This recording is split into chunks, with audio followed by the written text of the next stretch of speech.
Welcome back, everybody, to your daily update on the state of the Malazan Empire. And we're gonna go right into the second book of Midnight Tides, Prows of the Day, which is a really cool title. And there's no new knitting today because I figured I'll just take a break and then I'll start with the next project. I don't exactly know what will be the next project. Maybe it'll be a shirt with two arms of different length, or it will be sleeves of different lengths, or it will be the pants. I'm kind of torn because I would never wear that kind of thing because I can't pull off the Tejo look. That's just the point. Maybe it'll be something else. If any of you want something knit, let me know and I'll see if I can do it. Otherwise, we'll see what goes. So yeah, that's the knitting issue right now. So yeah, let's go into the book. Cheers.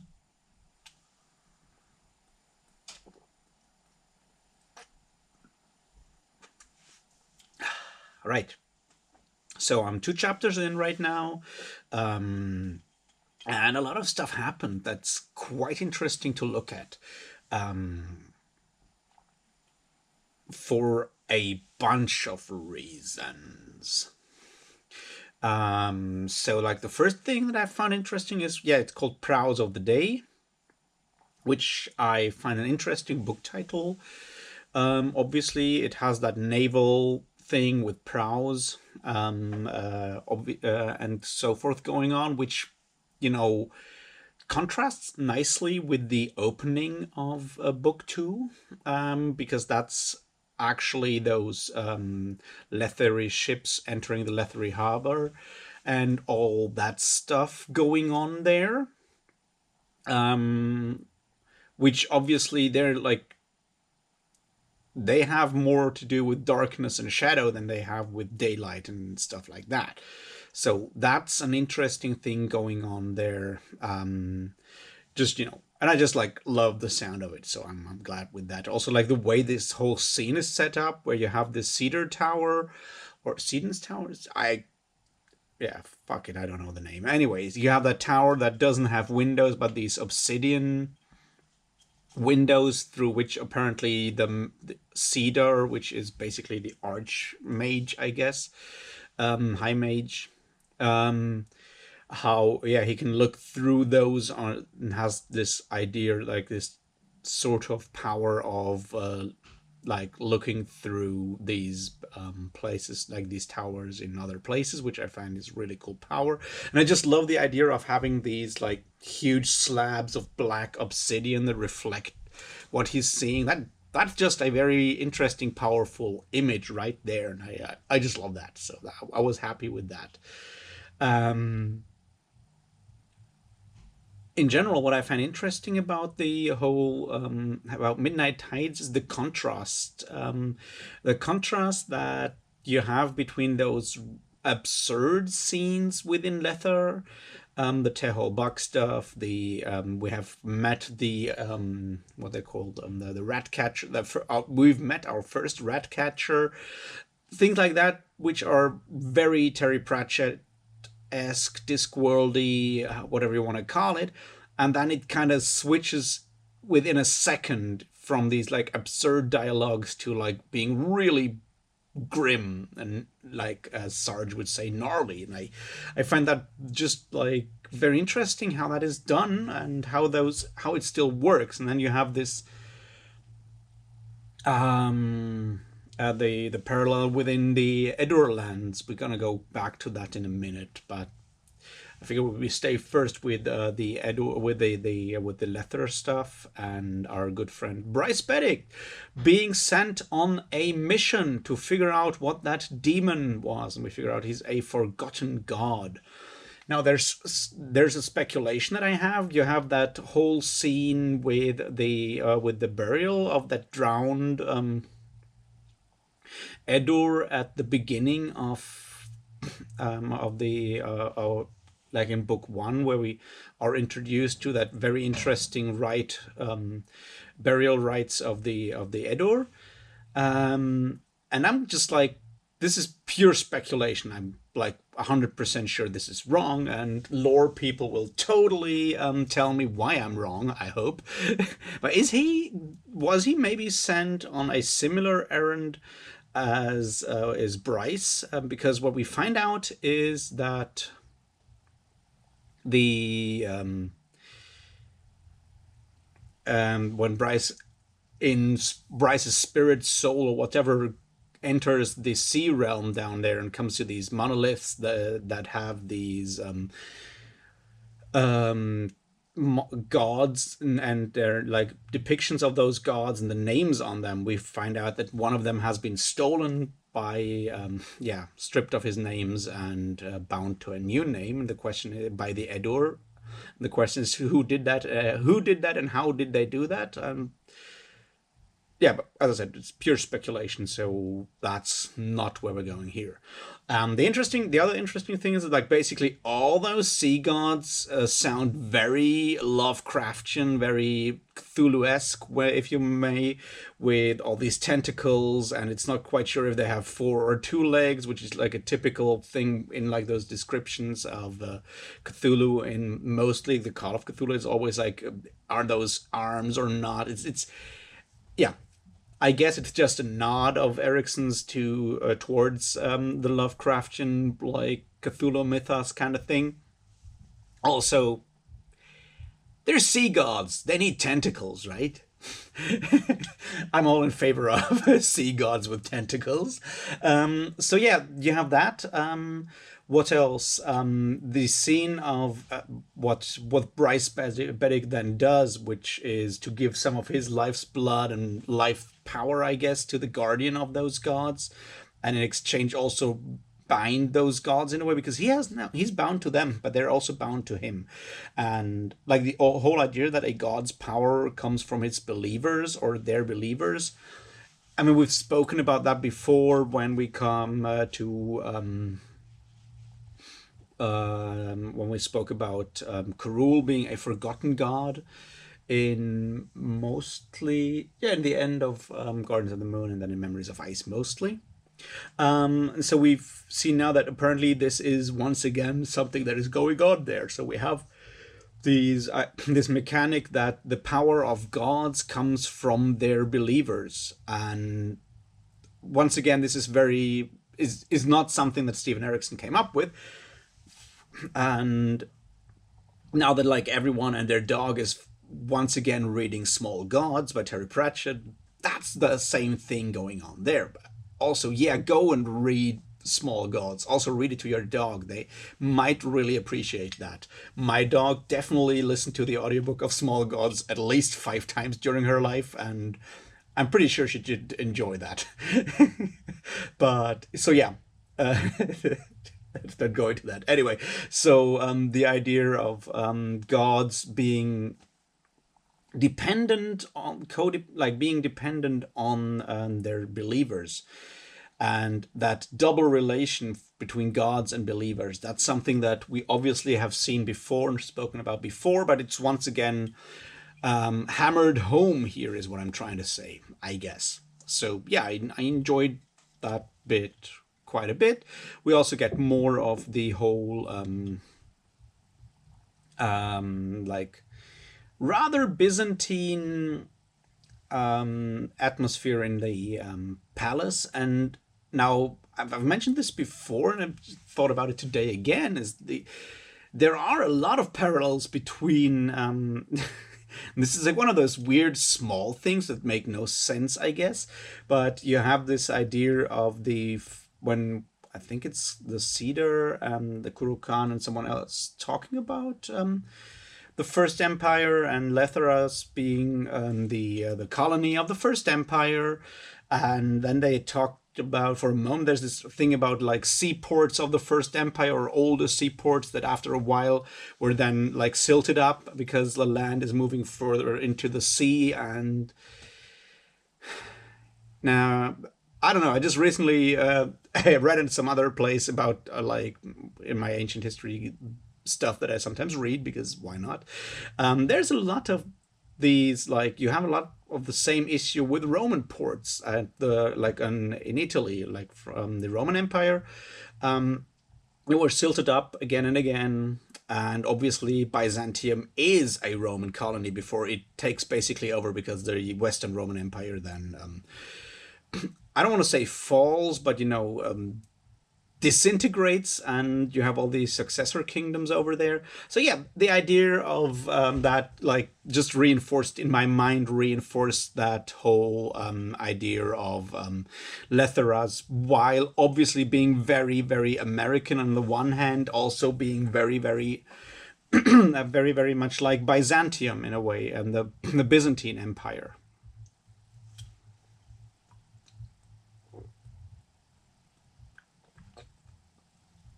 So yeah, we have that bit going on there. We also have a rather explicit, a rather explicit a description of how the undead dead thief. I don't want to call her undead, but dead, but you know what I mean. Thief is turned into a more acceptable specimen, I guess, by the embalmer, and that's something that I found very, like, once again, the level of like slightly over the top, absurd presentation of sexuality that I remarked on yesterday is once again coming to the forefront here. And once again, it really reminds me in a way of stuff that you read in with authors like sometimes Umberto Eco, but definitely Thomas Pynchon and some of those authors in the more postmodern meta, like, outer fringes of serious literature, where I sometimes get the idea that you have authors that basically like, oh, we're serious literature, let's see with what kind of bullshit we can get away and how extreme we can get, while self-declared serious critics will still celebrate our work, which, would be an approach that I totally can respect. So yeah, there's that once again. And what I found interesting within this whole idea of the rather overt, like, sexual depiction of sexuality in Midnight Tides here in Lethoras, it's very much driven in a way, or focused on the female characters here. They are depicted as sexually active, very sexually very active, and now I'm lacking words, I guess. Demanding in a way, when you have those three, Shan, Drissa, and whatever the other ones, Hedjon, and now Shurk Elal. And it's just interesting that it's shown in that way, compared to a lot of other situations where you have it more like, where it's usually men being the very sexually active and demanding characters, which is obviously something that you have a lot in, like, older, slightly more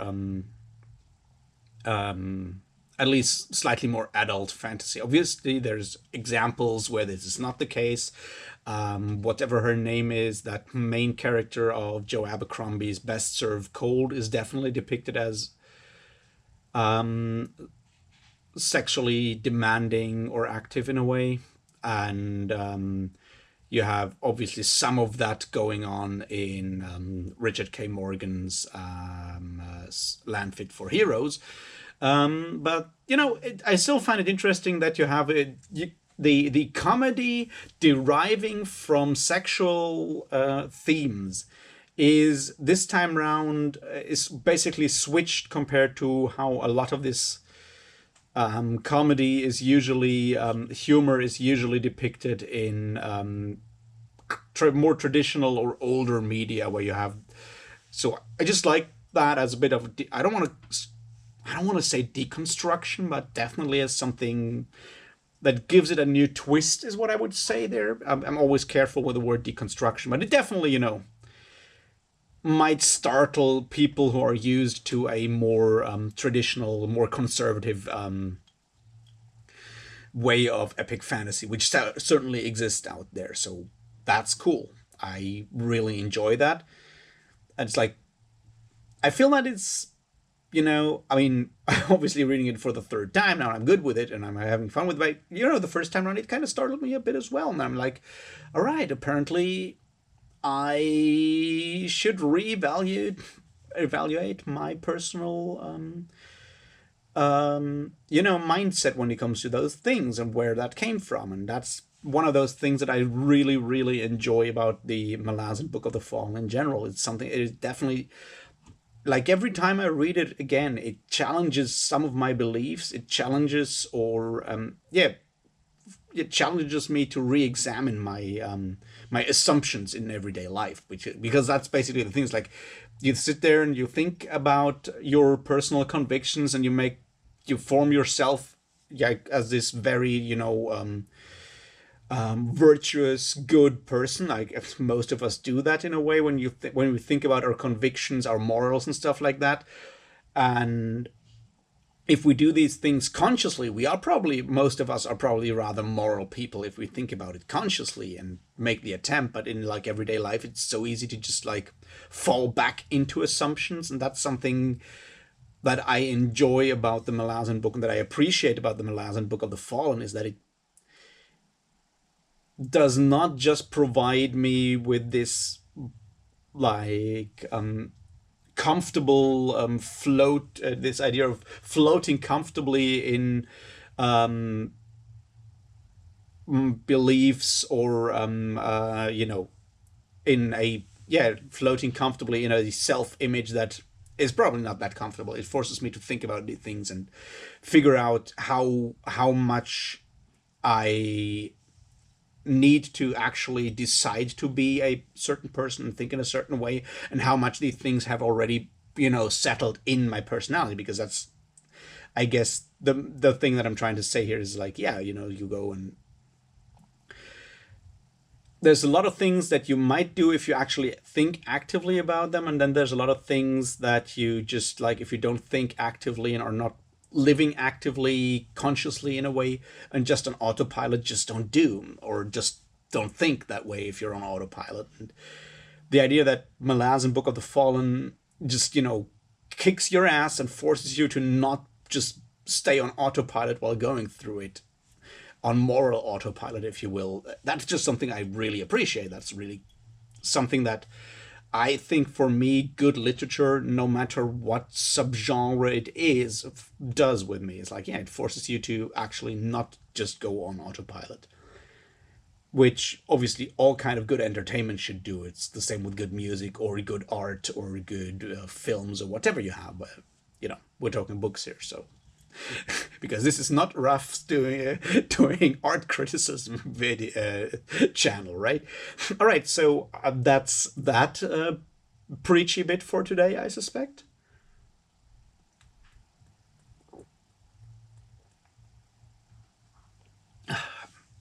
Another thing I found interesting is the way the building of the Eternal Domicile is described, with these like long, like these wings. I mean, you have these 5 wings, and you have these long galleries with rooms on the sides. I don't know how many of you have ever been to one of those typical not really Renaissance, but should I say Renaissance because it sounds more French and thus more educated, or should I say Renaissance because it sounds more English? And anyway, since I'm talking about Baroque anyway, we don't need to talk about it. But the point I'm trying to make is, if you've ever been to one of those Baroque castles, not even castles, but palaces, that every European noble person who could afford it, built after Louis XIV did. And that's, built his Versailles castle. You have a lot of these. I mean, they're obviously not 5-winged, but you have this like main building, and then you have these wings to the sides. And if you've ever been to Versailles or some of those, they usually follow the same style of architecture where you have this long gallery with rooms on the sides on several levels, one above the other. And yeah, it just made me think of that when I read it, this small detail about how the palace is laid out. And obviously, it looks cool when you have 5 of those with this huge dome building in the middle. So that's just really cool. What else?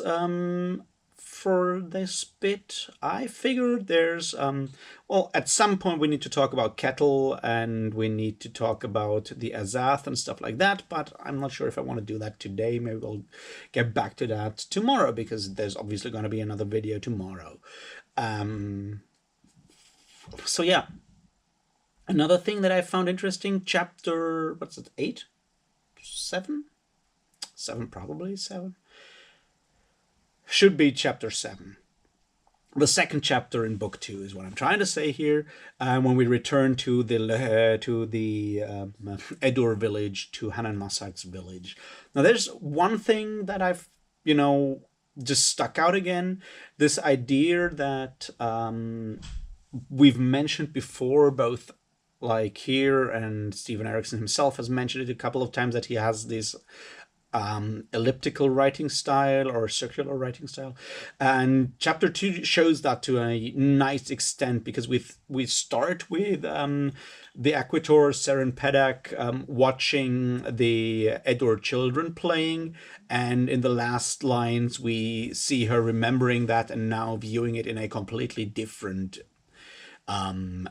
light, I suspect. I wanted to say. Yeah, and that is... so we end the chapter on the same image that we started it on, which is cool. Another thing that I found interesting about where we see that Steven Erikson is a rather good author when it comes to wielding language, is that the pace, the rhythm of the language is very different from with the Letheras chapters and the Tist Edur chapters, because the Tist Edur, within the Tist Edur's scenes and Tist Edur chapters, the language is much more stately, as flows at a much more stately pace. There's obviously that feeling of inevitable collision with the Letheri. That's Letheri, whatever you want to say, but that's obviously there. But what I mean is that the language itself, when describing and talking about Tist Edur things, is more stately paced, slower, which reflects the fact that those are that the Tist Edur are a long-lived people. Think in centuries rather than years or months or whatever.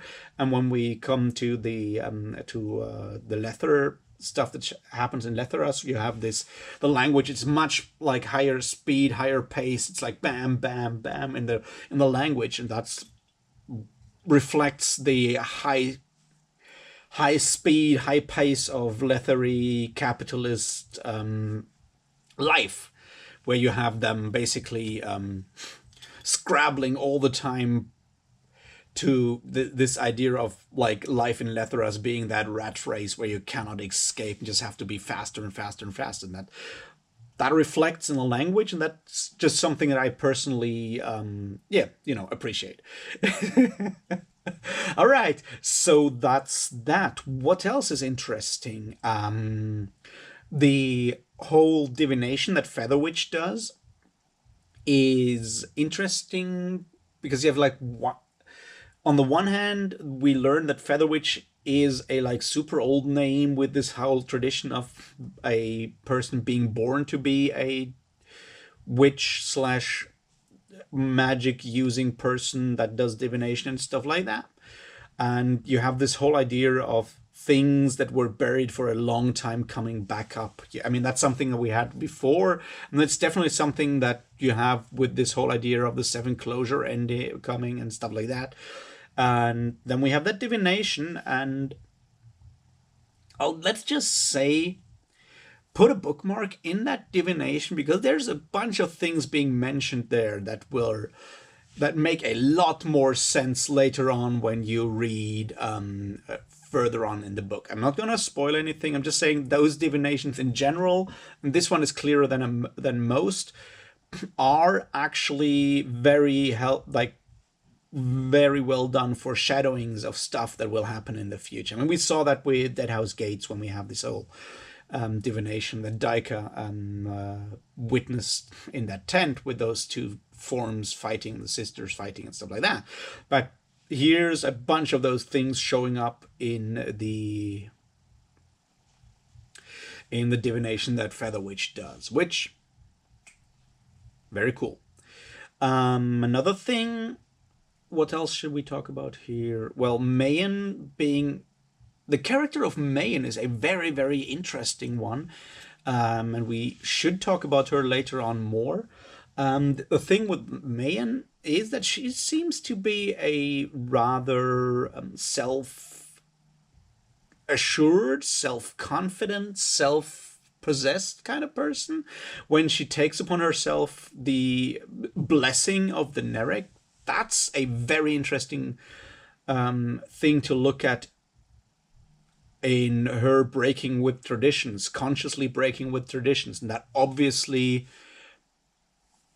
leads back to that question, which is kind of floating in the air about Thrall's suspicions of Mayen actually being unfaithful to her betrothed Fear Sengar, which we kind of don't know at this point. So yeah, that's an interesting thing there. We also see her darker side, that after she's being like admonished by Thrall Sengars, by Uroth Sengar, she then actually takes out her rage on Featherwitch. That shows her... See, that's what I find so great about how Erikson sometimes does characters. Like the way Mayen becomes a three-dimensional character that we still don't know anything about, but she feels super real at this point. You have her from just seeing her through the eyes of other characters. That's just very well done. I just really, really appreciate the way those characters, because those are the characters that fascinate me, because it's like, I don't know what they think. I don't know. And it's like, I guess more like me being the kind of reader that always really wants to know how things really are, which obviously is bullshit, because things are never just really that way for anyone. But that's the point. And those characters remain mysteries, but remain like very, very vivid three-dimensional mysteries. And that's something that I found like in the whole depiction of both Mayen and this is going to be like the last point for today, the Warlock King, Hanan Masak, who does not apparently want to start a war with the Lethery, but wants to remain peaceful, while being a very, very smart person and knowing what will happen. So he seems to have a plan. We don't know what that plan is, but that's the interesting thing there. Hanan Masak on his own is defying Edur customs in a way to keep the Edur as a people alive. He's aware of the dangers, and he's aware of the fact that a purely turned inside, an Edur tradition that's purely turned inside and focused on itself will not have a chance to survive the competition with the outward-facing Lethery. He's aware of that, and he apparently seems to have plans. We don't know what they are, but he's a modernizer in a way, without being a modernizer. And he managed obviously to unite all those clans. But he seems to be the kind of person who is like strong enough and smart enough to acknowledge the